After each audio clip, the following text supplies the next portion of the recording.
Welcome to ఫ్యాక్టేజర్. ఈరోజు మనం వినబోయే కథ కేవలం ఒక మామిడి పండు గురించి కాదు, మన ఆలోచనల్ని, మన నమ్మకాన్ని పూర్తిగా మార్చేసే ఒక అద్భుత ప్రయోగం గురించి.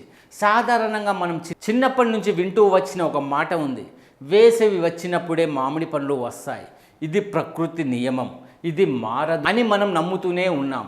కానీ ఒక సాధారణ రైతు ఆ నియమాన్నే సవాల్ చేశాడు. ఏడాది పొడవున మామిడి పండ్లు పండేలా చేసి వ్యవసాయ రంగానికి కొత్త దారి చూపించాడు. ఆ రైతు ఎవరు? ఆయన ఎలా సాధించాడు? ఆయన సృష్టించిన సదాబహార్ మామిడి వెనుక ఉన్న అసలు కథ ఏంటి? ఇవన్నీ ఇప్పుడు మీరు తెలుసుకోబోతున్నారు. రాజస్థాన్లోని కోటా ప్రాంతం ఎండలతో ఎండిపోయే నేల, నీటి కొరతతో బాధపడే రైతులు. అక్కడే జన్మించాడు శ్రీ కిషన్ సుమన్. ఒక సాధారణ రైతు కుటుంబం. పెద్దగా చదువులేమీ లేవు, ల్యాబులు లేవు, సైన్స్ డిగ్రీలు లేవు. కానీ ఒక్కటి మాత్రం ఉంది, అది పట్టుదల. ఏదో ఒకటి సాధించాలనే తపన. మొదట్లో ఆయన కూడా అందరిలాగే వరి, గోధుమలు పండించేవాడు. కానీ ప్రకృతి సహకరించలేదు. నీరు లేదు, ధరలు లేవు, కష్టానికి ఫలితం లేదు. ప్రతిరోజు ఒకటే ప్రశ్న, ఇలా ఎప్పటి వరకు? ఇక్కడే ఆయన జీవితం మొదటి మలుపు వచ్చింది. వ్యవసాయం అంటే కేవలం పంటలు కాదు, ప్రయోగాలు కూడా కావాలని ఆయన గ్రహించాడు. అలా పూల సాగు వైపు అడుగులు వేశాడు. అక్కడే ఆయనలోని ఇన్నోవేటర్ బయటపడింది. ఒకే గులాబీ మొక్కపై 7 వేరు రంగు పూలు పూయించాడు. ఇది విన్న వారికి చిన్న విషయం అనిపించవచ్చు, కానీ రైతుల ప్రపంచంలో ఇది ఒక సంచలనం. ఇది ఎలా సాధ్యమైంది అనే ప్రశ్న అందరిలోనూ మొదలైంది. కానీ సుమన్ మాత్రం అక్కడే ఆగలేదు. ఒకరోజు ఆయన తన తోటలో ఒక విచిత్రమైన విషయం గమనించాడు. వందలాది మామిడి చెట్ల మధ్య ఒక్క చెట్టు మాత్రం భిన్నంగా ఉంది. మిగతా చెట్లు సీజన్ పూర్తయ్యాక విశ్రాంతి తీసుకుంటే, ఈ ఒక్క చెట్టు మాత్రం సంవత్సరం పొడవునా పూత పూస్తూనే ఉంది, పండ్లు ఇస్తూనే ఉంది. ఇదే ఆ క్షణం, ఒక సాధారణ రైతు జీవితాన్ని మార్చిన క్షణం. చాలామంది అయితే ఇది యాదృచ్ఛికమని వదిలేసేవారు. కానీ సుమన్ అలా చేయలేదు. ఆ చెట్టును పరిశీలించాడు, గమనించాడు, ఆలోచించాడు. ఈ చెట్టు ఇలా ఎందుకు ఉంది అనే ప్రశ్నకి సమాధానం కోసం రోజులు, నెలలు గడిపాడు. చివరికి ఆయన తీసుకున్న నిర్ణయం అదే ఈ కథలో కీలకం. ఆ చెట్టు లక్షణాలను ఇతర చెట్లకు తీసుకెళ్లాలని నిర్ణయించుకున్నాడు. అక్కడే ఆయన ఉపయోగించిన పద్ధతి గ్రాఫ్టింగ్. అంటే ఒక చెట్టు కొమ్మని మరో చెట్టుకి అంటించడం. ఇది సులభంగా వినిపించిన, వాస్తవంగా ఇది చాలా కష్టం. ఒక్కసారి కాదు, 10 సార్లు కాదు, 100 సార్లు ప్రయత్నించాడు. చాలాసార్లు విఫలమయ్యాడు. కానీ ఆగలేదు. ఎందుకంటే ఆయనకు తెలుసు, ప్రతి విఫలం ఒక అడుగు ముందుకే. చివరికి ఆ ప్రయోగం ఫలించింది.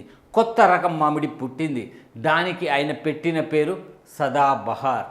అంటే ఎప్పటికీ పచ్చగా ఉండేది, ఎప్పటికీ పండ్లు ఇస్తూనే ఉండేది.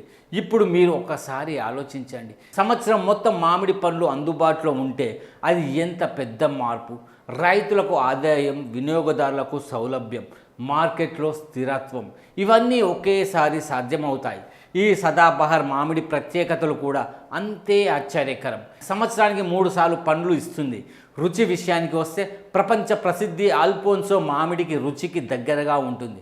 తీయని వాసన, కమ్మని రుచి, తక్కువ పీచు, అంటే జ్యూస్ చేయడానికి కూడా అద్భుతం. అంతేకాదు, ఈ చెట్లు ఎక్కువగా వ్యాధులకు గురి కావు, ఎండలు, చలిని తట్టుకుంటాయి. ఇంత అద్భుతం జరిగితే అది ఎవరి దృష్టిలో పడకుండా ఉండదు? కేంద్ర ప్రభుత్వం కూడా సుమన్ కృషిని గుర్తించింది.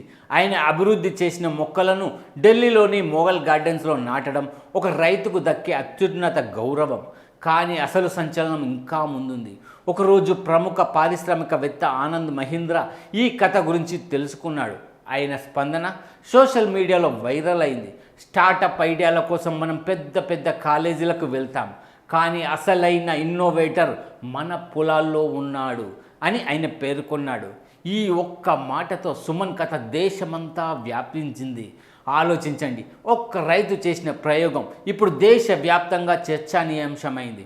ఎందుకంటే ఇది కేవలం ఒక పండు కథ కాదు, ఇది ఒక దృక్పథం, సమస్యల మధ్య అవకాశాలను చూడగలిగే మనస్తత్వం. రైతులకు ఇది ఒక వరం. సాధారణంగా మామిడి రైతులు సంవత్సరంలో కొన్ని నెలలే సంపాదిస్తారు. కానీ ఇప్పుడు సంవత్సరం మొత్తం ఆదాయం. ముఖ్యంగా ఆఫ్ సీజన్లో ధరలు ఎక్కువగా ఉంటాయి, అంటే లాభం కూడా ఎక్కువ. చిన్న స్థలంలో కూడా ఈ చెట్లు పెంచుకోవచ్చు, ఇంటి పెరట్లో లేదా టెర్రస్ పై కూడా. ఇక వినియోగదారుల విషయానికి వస్తే మార్కెట్లో ఎప్పుడూ మామిడి అందుబాటులో ఉంటుంది, ధరల నియంత్రణలో ఉంటాయి. అంటే మనం ఎప్పుడైనా మామిడి రుచి ఆస్వాదించవచ్చు. ఇక్కడ చాలామందికి వచ్చే ఒక సందేహం, ఇది హైబ్రిడా, కెమికల్స్ వాడారా అనే ప్రశ్న. కానీ సమాధానం స్పష్టంగా ఉంది. ఇది పూర్తిగా సహజమైన ప్రక్రియ, ఎటువంటి హానికరమైన రసాయనాలు లేవు, కేవలం గ్రాఫ్టింగ్ పద్ధతిలో సాధించిన అద్భుతం. అంటే ఇది ఆరోగ్యానికి కూడా సురక్షితం. ఈ మొత్తం కథ మనకి ఒక గొప్ప పాఠం చెబుతుంది. సమస్యలను చూసి వెనక్కి తగ్గితే మనం ఎప్పటికీ అదే స్థాయిలో ఉంటాం. కానీ సమస్యల్ని అర్థం చేసుకొని వాటిలో అవకాశాలను వెతికితే చరిత్ర సృష్టించవచ్చు. ఒక సాధారణ రైతు ఎడారి ప్రాంతంలో నీటి కొరత మధ్య ప్రపంచాన్ని ఆశ్చర్యపరిచే ఒక ఆవిష్కరణ చేశాడు.